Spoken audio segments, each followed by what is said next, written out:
In Our Expert Opinion podcast is brought to you by Saunders Real Estate, the Southeast's leading land and commercial real estate firm, helping clients make bold and informed investment decisions since 1996.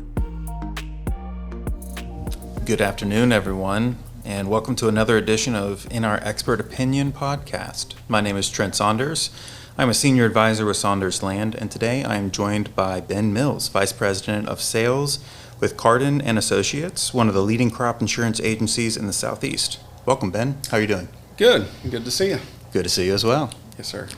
Carden Associates is one of the sponsors of our upcoming Lay of the Land conference in Georgia. The conference is hosted in Thomasville, Georgia, and we are very excited for their support. It's hosted on August 21st this year. So we'll go over valuable insights, market trends, opportunities, and economic forecasts for the future there. So the conference will also feature our Georgia Lay of the Land Market Report, which reveals an analysis of annual land sales and sales data. You can find that registration at saundersland.com. It's going to be a good time, and you're not going to want to miss out on that one, that's for sure. Anyway, in today's podcast episode, Ben and I will be talking a lot about crop insurance, livestock insurance, and how these programs work and benefit landowners. To start us off, Ben, will you tell us a little bit about your background and how you got involved in insurance? Yeah. So my getting into crop insurance was kind of a unique one. I always had a passion for agriculture, and I think getting into crop insurance was kind of meant to be. So growing up, always had a passion for plants, a passion for agriculture. Going through high school, I was heavily involved in FFA, and even before that, growing up, always grew my own plants and took my own cuttings, and just always loved it. So when I was in high school, took the horticulture classes, and just always wanted to be involved in it. And I remember telling my horticulture teacher in, I think, 9th grade, I told her that I wanted to do something in agriculture, but I didn't want to be on the business end of a hoe. I didn't want to break my back for the rest of my life. Wanted to do something meaningful. And so when I got out of high school, I went to work for a tree farm, and loved that part of it. But again, I was spreading fertilizer, I was checking microjets, I was breaking my back, doing some real intensive labor. And this was 2006, 2007, 2008. Well, we all know what happened right during that time. And the economy took a turn for the worst, and we carried crop insurance on our nursery. And when we pulled the plug on the nursery, we called our crop insurance agent, and we told him, look, we're putting everything up for auction. The land's going up for sale, and we're done. And the crop insurance agent that we had at the time he looked at me and said, well, what are you going to do? I said, I don't know. I said, I've got to finish my college degree. I said, I'm going to try to find something during the day, so I can go to school at night. I was going to school right up the road here at USF. And he said, well, why don't you come be a crop insurance adjuster? You can work during the day and survey grows and do some work for us, and still go to school at night. And I said, absolutely. Where do I sign up? That's just to comment. I did the same thing. So I took night classes and did real estate during the day. So not many people took that route of working all day and then going to school at night and getting it done. So we signed the cancellation on the nursery right then and there, and I followed him to Winter Haven to where I work now, to our office, and sign a contract to be an independent contractor to do the adjustment of crop insurance. And that day in 2008 started my crop insurance journey, and here I am 20 years later, or nearly 20 years later, and now I'm a partner in the agency, and I've been doing it for a long time, and I thoroughly enjoy it. That's awesome. That's awesome. Do you want to tell us what Carden Associates is, where they're from, what they do, what they offer? So Bob Carden started this agency, and he's kind of got a similar story of how he stumbled into crop insurance out of necessity. Yeah. But he started the agency back in 1998, and it started with him and one partner as Carden Associates is an independent crop insurance agency, and we sell a USDA RMA backed private product to a farmer and rancher, and we've got our home offices in Winter Haven, Florida, but we also have three offices in Georgia, one in Alabama, and one in Missouri. Okay. So we're pretty big here in the Southeast, but we write policies I think in 25 states right now. So we're spread out pretty good. Yeah.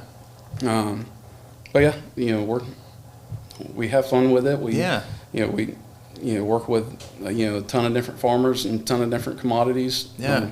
What do you want to elaborate a little bit? What kind of commodities do y'all cover? I mean, what kind of crop insurance do you have? So when people talk about crop insurance, the main thing that crop insurance covers are your main commodities: corn, cotton, soybeans, wheat, peanuts. But it expands well beyond that. You got livestock, you got citrus, nursery, blueberries, tomatoes, peppers. Yeah. So when you look at the state here in Florida, a lot of specialty crops. A lot of specialty crops. So the majority of what we grow here is covered in some fashion, but the majority of crop insurance is your main commodities, which is the main five. Yeah. With but livestock's included in that. The main one in Florida that's not covered is going to be timber. Timber, really? That's the main one that's not covered. Does timber have their own insurance or no insurance at all? No insurance. Wow. No. That's risky. That is risky. Yeah. So most other crops are covered other than timber. Most of them. Okay. Yeah, I had a mango farm that I was trying to sell for a couple of years, and they couldn't get crop insurance on it. But it was on Pine Island, so and it got hit with 3 hurricanes 3 years in a row. So nobody wanted to touch that. But talk to me a little bit about some changes you've seen in insurance over the past, 10, 15 years. Changes you've seen in mentality, people using it, people not using it. What are you kind of seeing? Yeah, so I think one of the biggest changes that we've seen over the past, even since I've been in it, when I started in 2008, I think a lot of people just looked at crop insurance as something that needed to be done, something that, they went out and they got the policy, just kind of satisfy their lender, just to, check that checkbox.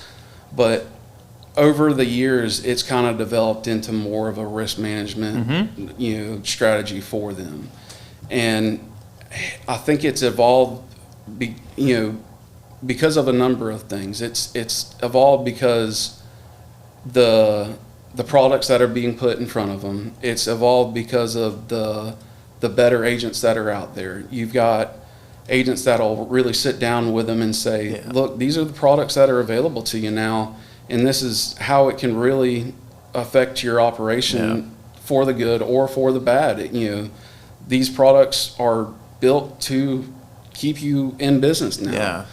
And, if you look at this level of insurance, based on these subsidies and these prices, and, we can really tailor this to keep you in business one more year. Yeah.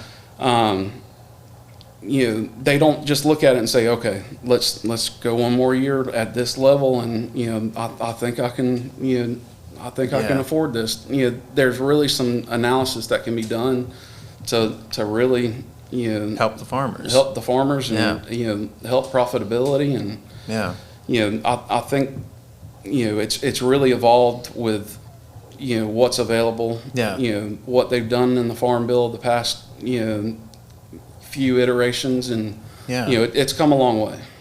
For those who might not understand your different types of policies, can you give just your 3 main, your basic packages that you'd hand out to people? Yeah, so it's going to be different. If I'm going to visit a farmer in South Florida, and I'm visiting a tomato or pepper farmer, it's obviously going to be a lot different than if I'm visiting a row crop farmer in South Georgia. Correct. So, if I'm visiting one of those row crop farmers in South Georgia, you're dealing with a APH policy, which is actual production history. Yeah. Can you elaborate for those who don't know what so, that is? Actual production history, we're going to look at that farmer's production history on that farm. So we're gonna fill out a 10-year history for what that farmer has done. Whereas a farmer down in South Florida, it doesn't matter what they've done on that farm the past 10 years because we're not using an actual production history. They get a set dollar amount of insurance on that farm no matter what they've done in the past. So, the products that are available to each of them are completely different. Completely different, yeah. So, and just to touch on the APH policy real quick, I see that a lot in citrus. Yeah. Do you see that more in permanent crops versus row crops? The actual production history that's available to citrus, that's new here in the past couple of years. Okay. I think that was 3 or 4 years ago that they just rolled that out for, I just started for seeing citrus. them. Yeah. Yep. And they're the same plan that's available for the tomato and pepper guy, where they just have a set dollar amount of insurance per acre. We have that for the citrus guy as well, and they're running those two plans side by side. So it's interesting to watch how the citrus guys are utilizing each policy and which one's being utilized more, which one is offering the better amount of risk management, risk protection, and how long each of those are going to last, which ones are more profitable for the companies, which ones are more profitable for the growers, and how that's going to play out over the next couple of years. Yeah. This is just a question kind of off script here. Do y'all run into insurance farming a lot? And what is y'all's opinion on insurance farming versus, because there are some farms that have a bad name to them because they've been insurance farmed. Yeah, so that's something that you hear about, and it's something that you try to look for.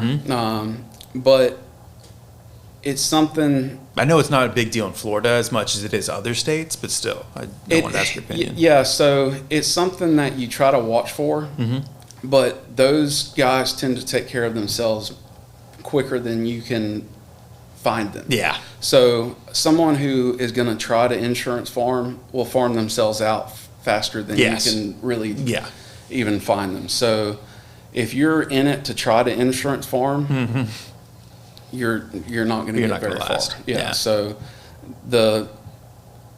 you're not going to make it very far. Yeah. Yeah. So you better have other plans in place. Absolutely. To supplement. Yeah. Okay, what are some misconceptions that landowners might have about what's covered and what isn't covered in a policy? So, I'll say this. When we have these policies in place, it's pretty black and white what is covered, what's not covered in any given policy. Yeah. Your acts of God, your hurricanes, your freezes, your all of that is it lays it out pretty well. Yeah.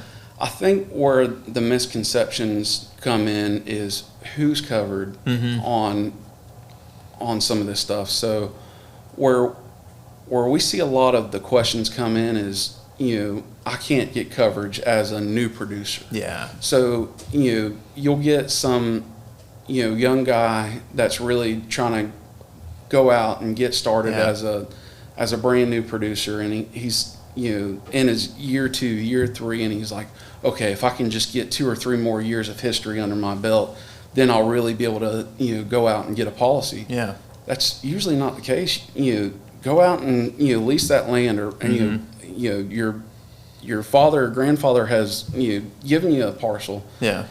Most of the time we can get insurance on that for you, with the products that we have in place already. So a lot of the time that's where the misconception is, that you don't have to have that 10-year history under your belt to get barrier of entry is what you're saying. Exactly. You're saying there's a lower barrier to entry than what people perceive there is. Yes. Interesting. Okay. How do you typically help landowners assess risk on their property, whether they're growing crops or leasing to a farmer? How do you assess risk? That's a continuous conversation at all times. So there's probably not a conversation that goes by in any of our agents day-to-day conversations with our farmers that's not part of that. So obviously, when we're doing our introductions with any of our new farmers or ranchers, that's the main goal, is to assess that risk and say, okay, what are your entities set up correctly? Are you setting up those steps correctly? Are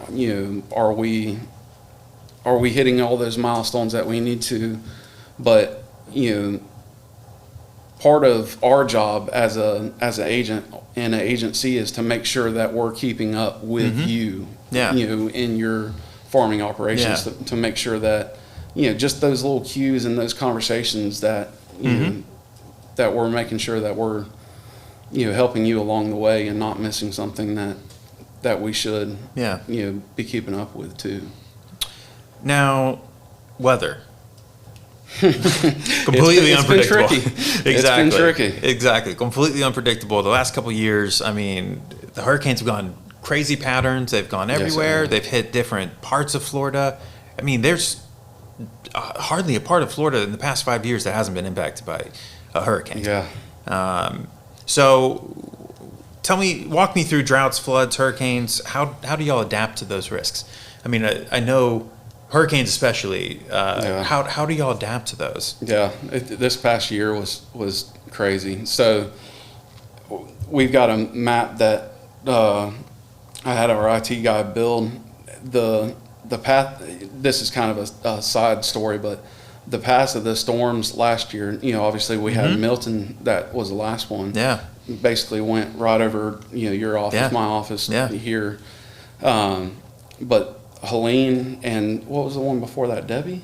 I don't remember. No, it was a male name before that. They alternate, male names, female names. But, the Helene went right over our other offices in Georgia. Yeah. So, they split. We have one office in Alma, Georgia, and another office in Hawkinsville, Georgia, and it basically split right through the difference of those. Yeah. So took out a ton of timber. I mean, it looks just, they flattened. I mean, it looked like somebody just came over and knocked them all over. But yeah, going back to the original question, with each iteration of the Farm Bill, we keep getting new products rolled down from USDA, RMA, that are kind of keeping up with the crazy storms that we're having. So the last Farm Bill gave us a new product called HIP, Hurricane Insurance Protection. Okay. So a farmer who has citrus, or a farmer who has blueberries, tomatoes, peppers, they're able to buy their policy at a certain coverage level. So let's say they have a 75% coverage level. They have a set amount of insurance at that 75% coverage level. They can bridge their gap from 75% coverage level up to 95%. So if that hurricane comes through October 10th, by the end of October, let's say November 1st, they'll get that gap from 75 up to 95, whatever that dollar figure is. By November 1st, they'll get that gap, and whatever that dollar figure is in their bank account. Okay. So that's been a huge help for those guys. And then I think the other biggest thing that we've seen is the subsidies. On any of these policies, they've been able to keep them reasonable. Yeah. So whether you're talking about, your corn, cotton, soybeans, the rainfall policy for your cattle guys. So the biggest one that's utilized is the PRF policy, pasture, rangeland, and forage. So you see that for your cattle guys, you see it for your bee guys on apiculture. they've been able to keep those reasonable where it's affordable. Yeah. And if they didn't, it would just drive these guys out of the program. But they've kept it reasonable where, even with, some of the flood events, some of the drought events, if, one part of the country is not in drought, the other part's in flood, they've kept it reasonable where these guys are able to stay in the program, which has been helpful. Yeah, absolutely. You've talked a lot about Farm Bill. Yes. What should landowners or prospective landowners know about the most recent Farm Bill, in your opinion? So obviously, the big talk right now is funds getting cut out of the Farm Bill. We're part of a big lobbyist group that's trying to keep as much money in crop insurance as possible. Multiple, obviously. We feel good about what we're going to see come out of this Farm Bill. And I think there's a lot to be excited about. I think we'll see the program continue to be strong. The private public partnership that we have here, it will continue, and I think there'll be new products continue to roll out like we saw with the last version. And I think there'll be a lot more to see out of this next one. Okay, good. You work with a lot of variety of crops. Which is the easiest to insure and which is the most difficult? That's a great question, and I think I don't even know how to answer that. I think it just depends on the farmer or the farm. The farmer, and I think it depends on what time of the year it is. What their mood is, depending on the market. If tomatoes are $2 a carton, like they were, a few weeks ago, that's going to be the hardest right now. Those guys don't want to spend $1 because they just got their butts kicked. I know. But if it 6 weeks before that, they were $40. They're going to want to do everything. Yeah, absolutely. So, in general, would you say like a corn policy in Nebraska is easier than a tomato policy in Southwest Florida? So, not necessarily. So, tomato policy in South Florida is on that dollar plan of insurance. That dollar plan of insurance doesn't require the 10-year actual production history. So, you don't have that data you have to track with each farm. You just have to know, what coverage level you're going to go with, and what entity you're going to put it on. That one's pretty simple. Is that more expensive than an APH policy? Typically, okay. I was just wondering because okay, interesting. And then for corn, what would you say you do? The corn one is the one that you're going to have to track the APH. The APH on. Okay. So your row crops, your corn, cotton, soybeans, wheat, peanuts. That's your APH policies, your yield revenue policies. That's the one you're going to have to track. Your more complex policy out of all of them is one that's called a whole farm revenue policy. Okay, what's that? That one, you track your Schedule F. Okay. You have 5 years of Schedule Fs, and you can basically wrap any commodity under it besides timber. Of course. But that one is the most complex policy. And why is that? So you're going to track the 5 years of Schedule F. Yep. You're going to track 4 years of yield. And 3 years of price history on every commodity you wrap up. You're trying to put in there. Interesting. Wow. That's a lot of work. Very complex. A lot of work. A lot of red tape under that policy. I don't know many farmers that would sit down and do that. There's not a lot of farmers who actually have that history. Correct. You think about, even you pick any commodity that you can think of, a watermelon, a cucumber. Think about how many people that they sell to, and try to track all of those records down. and then spread that across 13 different commodities. Yeah. It's a lot of records to track down. That is a lot of records. 4 years. Yeah. Yeah, and I can think of maybe 2 farmers that track that. Yeah, exactly. Maybe. I know of one. Yeah. I don't. The second one maybe.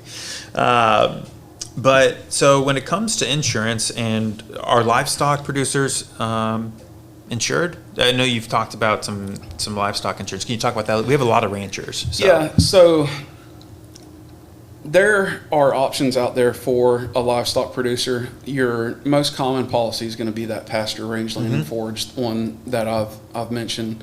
It's a rainfall index policy, where if the basic way to describe the policy is if it rains less than 90% of the average rainfall for the area of land that you're in, it will trigger a payment. And that area of land is typically about a 15 by 15 square mile parcel. Yeah.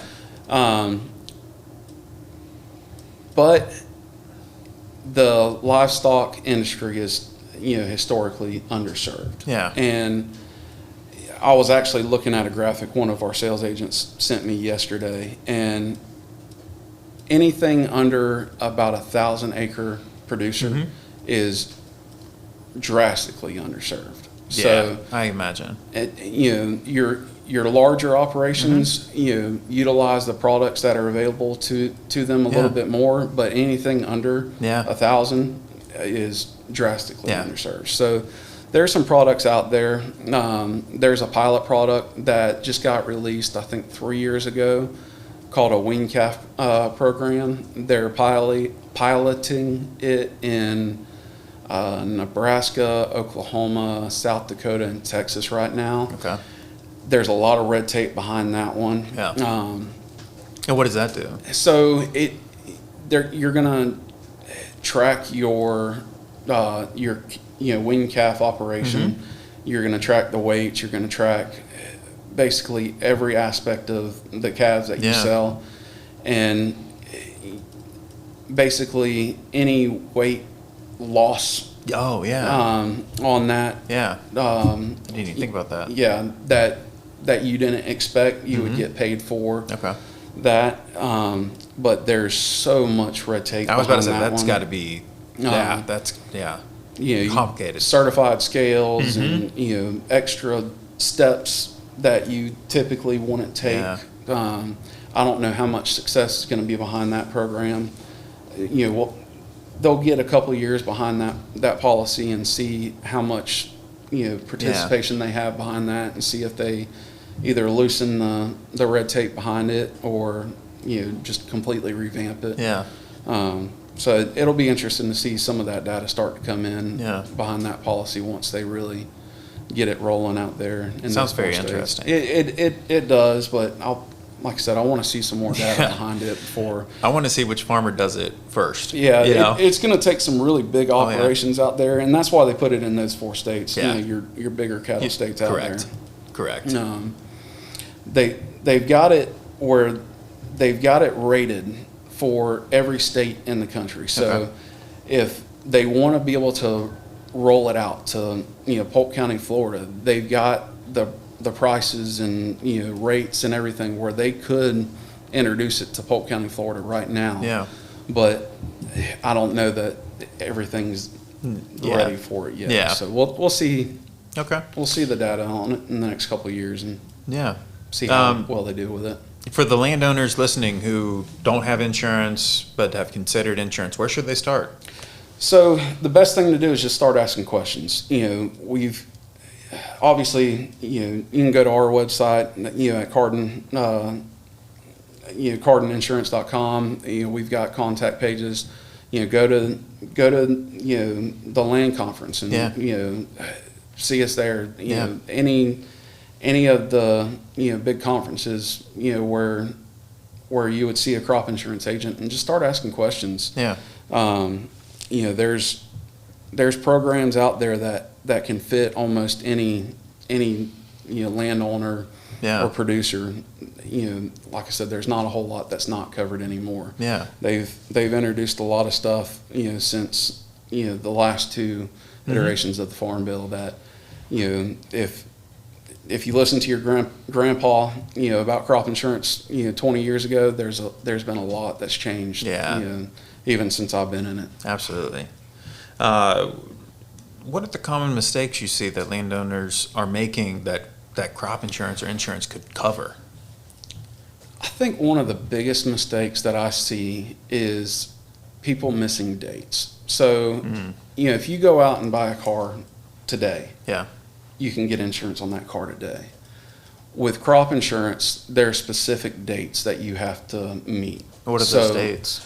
Well, so we're coming out of one of our busiest seasons right now. Okay. So with citrus, our sales closing date was April 15th, tax Okay. day. Yeah. With nursery, our sales closing date for this area is May 1st. Okay.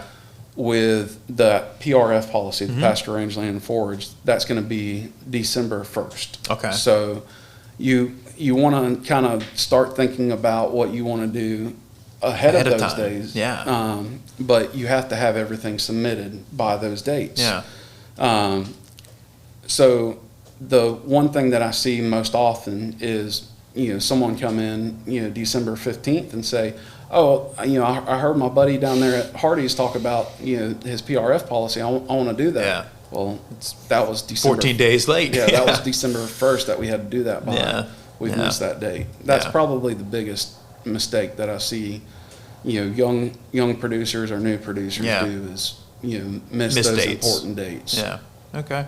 As we wrap up, any parting words or anything you want to say to a landowner who might be listening? Like I said, I think the biggest thing is just ask questions, get involved, and utilize the products that we have available to us. Yeah. There's a lot of good stuff, a lot of neat stuff, and just really use this as the risk management tools that we have available to us, and don't get stuck in the old ways of just I've got to do this, and I've got to satisfy this checkbox or this requirement. There's some good products out here. Take advantage of them and really use it to your advantage, because they're meant for that now. Good. Ben, I really appreciate you joining me today. Absolutely. And Thank you for having me. being on the podcast today. This is an important topic for a lot of our clients. Absolutely. Where can they reach you? How can they reach you? Yeah, we've got all the social medias, Facebook, LinkedIn, and our website, Carden Associates, .com. Yeah. Reach us there, and we got contact pages Awesome. on all of them. Awesome. All right, thanks again, Ben, and I look forward to seeing you at the Georgia Land Conference Absolutely. this We year look in forward to August. Awesome. Yes, sir. Thank you. Thank you. Thank you for listening to In Our Expert Opinion Real Estate Podcast. Don't forget to subscribe on your favorite podcast app so you never miss any of our upcoming episodes. For more on land and commercial real estate, please connect with us at saundersrealestate.com.